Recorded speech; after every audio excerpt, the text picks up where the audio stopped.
நீ வேணா பாரு, நமக்கு பிறக்க போகிற குழந்தை பொன் குழந்தையாக தான் இருக்கும்.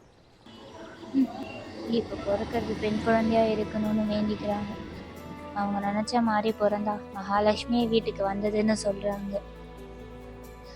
ஆனா அவங்க கண்ணுக்கு அந்த குழந்தை மகாலட்சுமி மாதிரி தெரியுறது ஒரு வயசு வரைக்கும் தான். அதுக்கப்புறம்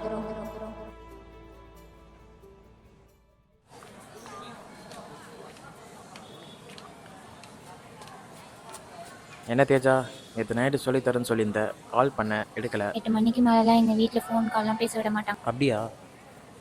ஓ சரி, இப்போ சொல்லித்தா. சரி, எந்த டாபிக் சொல்லி தரணும் சொல்லு. என்னது? அட்டன்ஸ் கிட்ட சொல்லுமா? ஏய், அதெல்லாம் முடியாது. இருக்கிற டென்ஷனில் நீ வேற காண்டிருக்கு.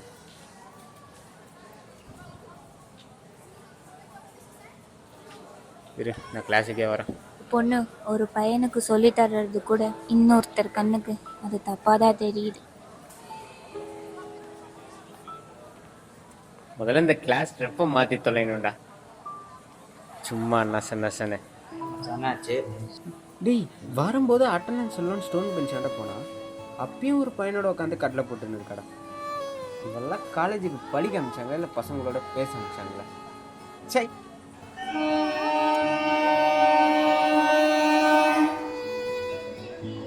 இன்னைக்கு நடந்ததெல்லாம் என் அம்மாட்ட போய் சொன்னா அட்ஜஸ்ட் பண்ணிக்கோன்னு சொல்லுவாங்க.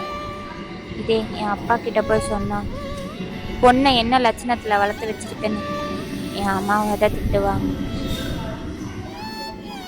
இப்போ நான் இதுக்காக என் பேரண்ட்ஸ் மேலே தப்பு சொல்ல முடியுமா?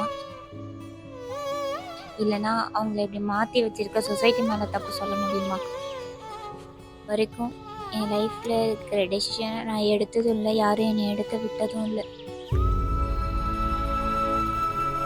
போதும்,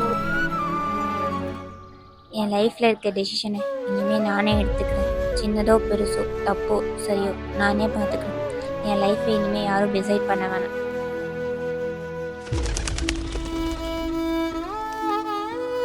எனக்கு பிடிச்ச மாதிரி என் லைஃப்பை நான் பார்த்துக்கிறேன்.